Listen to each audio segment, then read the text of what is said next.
Hello, welcome, and the dish today is going to be Aloo Gobhi. The main ingredient of the dish is actually standing out. You can tell it's not been totally crushed, it's not been mashed, it doesn't look mushy, and it's not getting overpowered by the potato pieces in this. Gobi or cauliflower florets are washed, ready prepared now. Stalks of those little florets, including the main core stalk.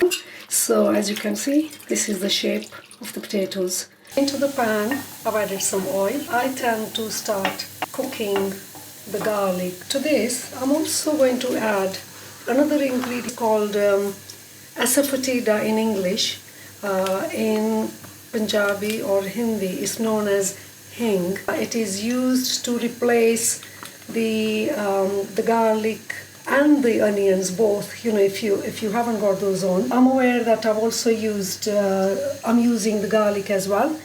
It's got very pungent flavor and taste to it. Got to be careful. I'm only adding a tiny pinch, and to this I'm going to add cumin seeds. Let them sizzle. And to this add black seeds. They actually release a really nice flavors.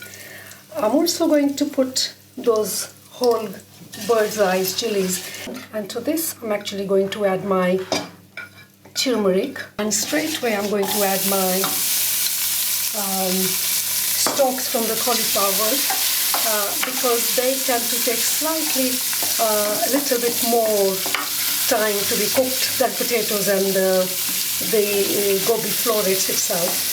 And I'm also going to add seasoning and the red chillies. Add just a tiny bit of water. There. And that's also to stop the spices burning. Stalks are not fully add my potatoes to this. They are not going to be taking as much time for cooking as the stalks. Coat them all nicely. I've also turned the heat up as well. I'm going to leave them for a couple of minutes for all the seasoning to be absorbed by the potato. I'm going to just cover it for a few minutes and let it get simmered. So the potatoes have been sizzling away for like 5 minutes. Add my little cauliflower florets and turn the heat up to make sure that it all gets coated thoroughly. And I'm going to now add my crushed ginger. I want the flavors to come out and the taste to come out. But at this stage, you can just add a little bit of tiny drop of water.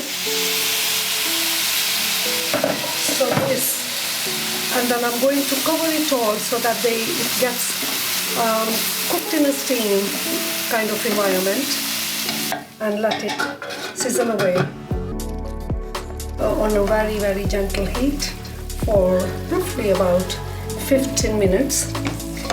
It's all nicely blended. The potatoes are ready. If I just take it with my spoon, they're breaking, and so is the cauliflower florets. Have gone very soft. So it's all ready now.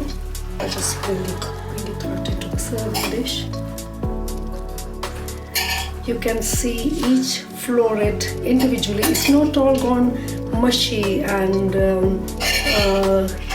crushed.